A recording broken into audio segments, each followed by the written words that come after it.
Hi everyone, it's Miss Connor from All for the Kids with Miss Connor YouTube channel. Today we are going to start something new.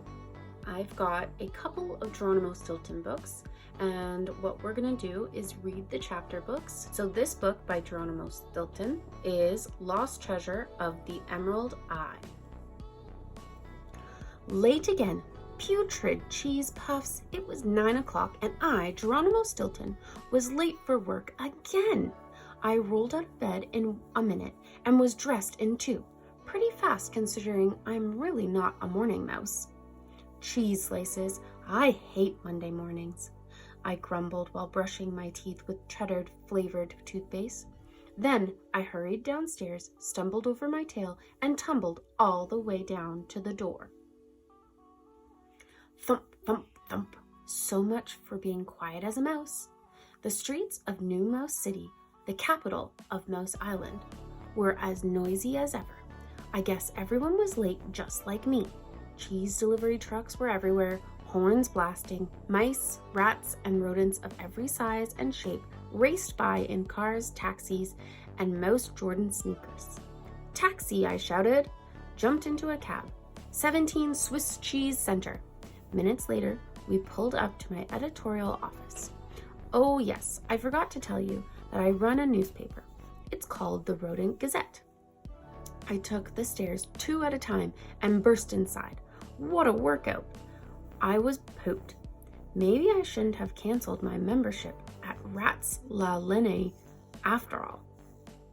But before I could think about it, Muzella, my secretary, tackled me. "Mr. Stilton, finally," she cried, her glasses dangling off one ear. "There is a crowd of rodents waiting to see you. The designers, the printers, the mouse who works the water cooler, and the editor-in-chief wants to speak with you immediately." I headed to my desk. Musella followed. "The copy machine is jammed," she continued. "Another mailroom mouse quit, and boss, don't forget you promised me a raise." My head felt like it was about to explode. Even my whiskers hurt. I wouldn't wish this day on the meanest cat ever. I hate Mondays. Thea's secret. At lunchtime, my sister, Thea, who is a special correspondent for the Rodent Gazette, came by on her motorcycle. "I'm taking you out to lunch," she said. "We've got reservations at the Mouse House." She grabbed my paw and whispered, "I have to tell you a very important secret." 20 minutes later, I peeled myself off Thea's motorcycle. My teeth were still chattering. "Are you trying to give me a heart attack?" I shrieked, tugging my whiskers back into shape. Why do you have to go so fast? It's dangerous. One day, we're going to end up sipping cheese through straws at Mouse General. Tisk, tisk. Still the same old fraidy mouse. My sister laughed, slipping into the restaurant. Of course, before we could sit down, Thea had to greet 50 friends. "Hi, Ratsy. How you doing, Sweesta?" I rolled my eyes. Thea had more friends than a cheese delivery man the day before Thanksgiving. Finally, we were seated. "So what is it?" I asked impatiently, but my sister was busy looking at the menu. "Why don't we order first?" she said. "Cheddar ravioli for 2, she told the waiter, "with extra spicy tomato sauce." "Spicy," I groaned.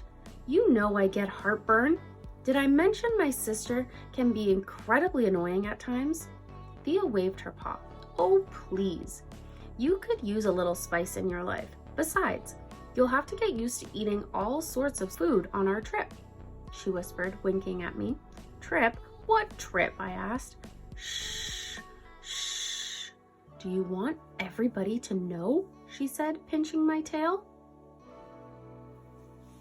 "Well, what are you talking about?" I hissed. Thea glanced around. "Hold your whiskers. I think the waiter may be spying on us.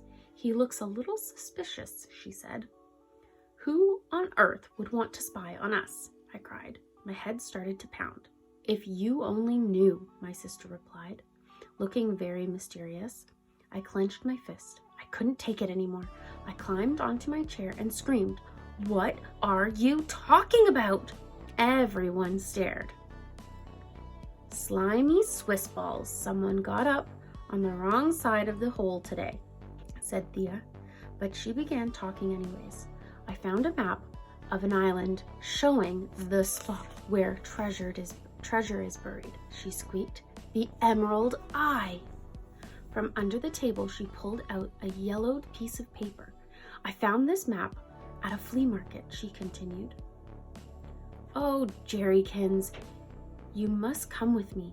This is a once-in-a-lifetime chance," she finished excitedly. "First of all, don't call me Jerrykins. My name is Geronimo," I cried. "Second, I will be too busy at work. We are about to publish the next volume of Rodents Rules for Dummies. And besides, who ever heard of an emerald eye? It's ridiculous." Thea grabbed my paw and stared straight into my eyes. "But you're my big brother. You can't let me go on my own, Jerry Berry," she squeaked in her sweetest voice. "My sister can convince a cat to cook dinner for her." "My name is Geronimo," I shouted. That night, I drank about 10 cups of snoozy time tea, listened to my squeaky sounds sleep tape, and counted grilled cheese sandwiches. Still, I didn't sleep one wink. So here's the map she found, and there's the spot. Buccaneers Cove, Half Moon Bay, Pirates Peak, Sleepy Cat's Pass, Hard as Nails Hilt, Mouse's Meadow, Cat's Claw Rock, and the X marks the spot of the Emerald Eye.